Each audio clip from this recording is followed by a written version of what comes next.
Hello everybody. This is quite a different video, but I want to put it out there because on my journey of well-being and wholeness, I'm really working on being accurate and being authentic. And growing up in the psychopathic and narcissistic abusive household that I did, and still having relatives that are very much that way, I want to be honest. I want to be honest, and my wonderful counselor, who I did find, so law of attraction does work, although it took plenty of time to get there. He's so wonderful that way. He's like, well, you know what? It really did. It happened, and you're dealing with the aftermath of it, and the enormity that most people will never really hope to know what you've gone through, what you've been through. And the fact that you can't make them change and you can't make them be better people. You can't even make them understand what they did. And so as we are on Christmas Eve, I'm really awash and finding that a challenge for me today. The enormity of what I've endured and how hard my life is now because of them, because of the family that I was born into, and how many years, and the brainwashing and manipulation. Not just now, thank you God, now I've gotten rid of all of them. I hope I had to, because they just wouldn't stop treating me badly. They wouldn't behave, and I just couldn't have it anymore. What am I, 20? No, I'm 55 years old, and they would keep doing it if I let them do it. I have one of them that apparently watches these videos and maybe doesn't remember what she did. But with that being said, I'm also thinking about Jesus and how Christmas is about that too. It's about hard times sometimes. And we don't think about that maybe as much as we ought. How hard the first Christmas must have been. And yet how glorious everything has been because of that. We can be here because He is here. And I think that's the deepest message that we should know. The deepest message that Christmas brings is that because Jesus is, we are. So that's something I want to bring on this Christmas Eve as well. Because it's a challenging one. We've had the worst weather I've ever seen in my life. The coldest temperatures. It was scary. It was scary walking yesterday. I literally had to punch through the snow just to walk, or you're trying to walk on some very slippery surfaces. And I have some balance issues, again, because of other people and not myself. So that's the sad part of most of it. Most of my problems come from other people who pretty much did never apologize either. So that's a hard time. But think about the first Christmas. That was a hard time. They're being taxed, into oblivion. They have to go for a very long way to go back to the town of Joseph's birth to again make sure that Caesar gets the taxes that he wants. Poor Mary. She didn't really ask for any of this, but she was honorable and good and said, yes, let it be as you have said. Which I think I have with God as well, who again has plans, of course, for me. I have said, yes, God, let it be as you will. But sometimes it's very challenging because God doesn't exactly make things easy, but I think He's with you. And maybe there's a good reason why He doesn't, because He could, because some people have had fairly easy lives compared to other people. But yeah, you can imagine. And she was pregnant at the time, sitting on a donkey, going through a pretty hard time herself. And then they get there, exhausted and cold and tired and everything, and there's no room in the inn. So I think that we need to also be mindful of that. And this Christmas Eve, that this very night, there was no room in the inn. And yet there was a kind stranger who did afford them the one place he had to give them, which was the stable. And the animals would be warm, so it wouldn't have been such a terrible place. And then, hopefully there was good energy there as well. And in that darkest of nights, Mary did give birth to Jesus and saved everything. So I think that's kind of an amazing thing to think about. And now Jesus is here with us and all of us, even in these times, even in times such as these. So I just wanted to come on myself today and say that if you're struggling, it's okay, because Mary was. Jesus was born into that. Cold and dark, didn't even have a home that he was in. And look what came of it. Look what became of him. He became this wonderful, strong, powerful Savior and prophet. And I think we can become wonderful and powerful too. And I think that is our job on earth, to heal and evolve. And that is my plan for my life. So I wanted to do my kind of what my year has been video today instead of the 31st, because maybe you might remember that I did a very powerful video on December 31st of last year, because I was just so broken. I was just so sad. I was in a god-awful place, and I wasn't well, and I was overweight at that time too, and it was just a really hard time. And I was like making a command to the universe. And I wanted to tell you how that all turned out. Instead of waiting to the 31st, I wanted to do it today. It turned out pretty well. The sad part of it is I'm still alone, and that's hurting more than it did. I don't mean that in the sense that I don't have my wonderful church friends or online friends, because I do. I do have that, and I feel stronger in that. I've got my wonderful students. I've got my wonderful church friends. And a few other people as well in my life. And so that's good. But I'm still alone. So the one thing that I wanted more than almost anything has not happened yet. But I think I know why. Maybe it hasn't. Because the people I was with traumatized me so deeply that it's pretty hard to have relationships now because of them. And I think I'm brave enough to say that now. And I'm working on healing that. I'm working on healing that absolute abomination. Because then I used to have to pretend that everything was okay, even as soon as a few years ago with my sister and my cousins, who are still alive, right? I'm still here. So I had to pretend that they were okay, because they're all such emotionally wounded people. You can't be with them without babying them and making sure they feel good. I can't do that anymore, and I won't. I deserve good.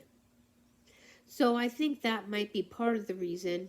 And I never seen a good relationship. I didn't know what one looked like.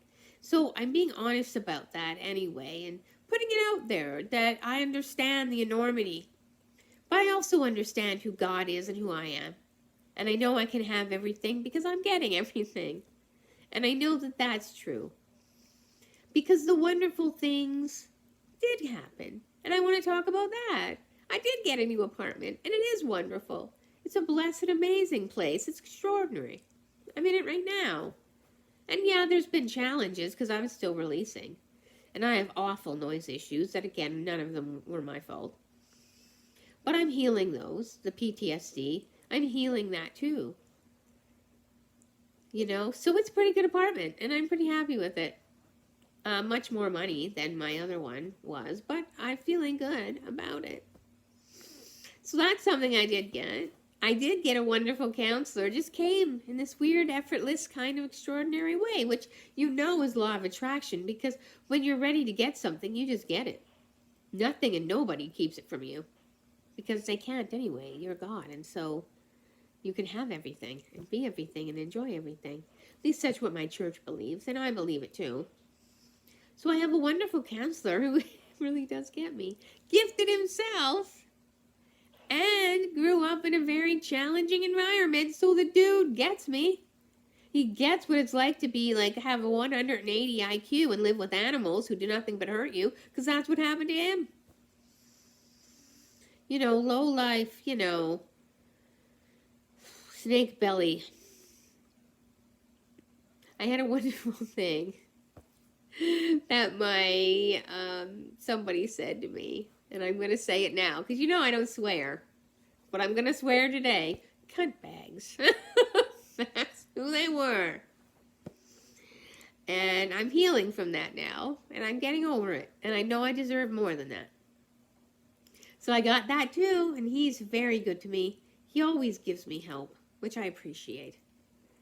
I left Braden, that terrible naturopath, who wasn't very good to me. Charged me a fortune. But I got a new one, and we'll see. I'm learning so much about my health. My health is so much more accessible to me anyway. You know, I know why I don't feel well more. I know why I'm dealing with the things that I'm dealing with in a way I didn't know last year. For the most part, a lot of things are good. I'm healing a lot of things. I've lost so much weight. You have no idea. Keto is amazing. I would tell everybody to do it. I would tell anybody to do it. It's easy. It's not even hard. You know? I mean, I'm type O blood, so I need high protein anyway. So for me, I'm doing something called ketovore, which is much more high meat. It's meat heavy keto. But it's been amazing. It's given me my life back. Well, Jesus had as well. But yeah, it's really given me my life back. My brain works so much better than it did. I had wonderful, really good help, finally, with a place that I go to now, or I have been going to, a concussion clinic. They've been extraordinary to me. So I have really worked on healing my concussion, my brain injury. So it's a lot better now. A lot better now. I'm doing so much better in my job than I was because I'm able to be so much more. I got a promotion. I got a raise. So that's good news, right? And it's really helping me see things that I need to see. I've helped wonderful people who I know now are working. And I made that happen. So that's really good. Who are helping kids that need help. That's an honorable, lovely, good thing to do. And I did it. That's me, everybody. Not my sister, not my mother. Me. So that's good news too. Let's see what else. Well, my beautiful car. Belly up. 12 years. That was very hard. Because I loved her. I did sell her to somebody. Because it was literally right when I was moving. But God is so good. The amazing story is I rented a car to help me move some things, and then the car I ended up renting ended up being the car I ended up buying. So good things happen. And I did sell her. They just couldn't figure out what was wrong with her, and the mechanic I used to have all of a sudden turned on me and betrayed me in this terrible way. But I understand if they hadn't done that, I wouldn't have had the new life that I have, and I'm grateful of it. I'm sad because I thought I was good to them, and I paid them a fortune. But they just wouldn't help me. So I ended up having to sell the car, but thank God I did. Because then I ended up getting a new car. That is so great. Named him Benjamin. And he's just the best car ever that I've had, and I'm so grateful. We love each other. So that's happy news. And, you know, I'm able to pay for him. I negotiated a pretty good deal, so I'm able to pay for him and do that. So that happened, you know. So plenty of good things have come my way, too. And I'm healing from so many things and evolving and ever evolving. So what do I wish for this Christmas, this year, this 2023? That I get better. That I am able to do my job as good and as well as anybody has ever. that I'm able to drive there and back because I'm driving to the college now. That I'm well enough and I keep healing from everything that which is in the way of my good. That it just effortlessly goes away. That I build my relationship with everybody in my life who is good and strong and awesome and wants to help me. And I know the difference. I know what awesome people look like, and I be with awesome people who will help me and who are good to me and who do appreciate me. So that's what's happening too. And yes, I'm putting it out there again this year that I get my partner, my wonderful soul partner, that they do come and we are here. We are here and we enjoy each other's company and we're with each other. And he's mine and I'm his and we know that. And I get more friends, more people friends that I can go out and do things with now that this pandemic is hopefully waning. And I just get to enjoy my life now. I get to have relaxation and peace and comfort and goodness all the days of my life. And I get to keep having those. And I get more powerful in everything that I can do and my ability to manifest. And I do manifest good things and I enjoy them. And I keep enjoying them. And I am wealthy beyond measure. And so it is. And plenty of more things that also come to my good that are just easy and enjoyable. And they just come to me effortlessly. And my life is good, man. Deep good. And so that's what I'm asking for today, this year. So I wish everybody a wonderful 2023. Happy Christmas and Happy New Year's as well.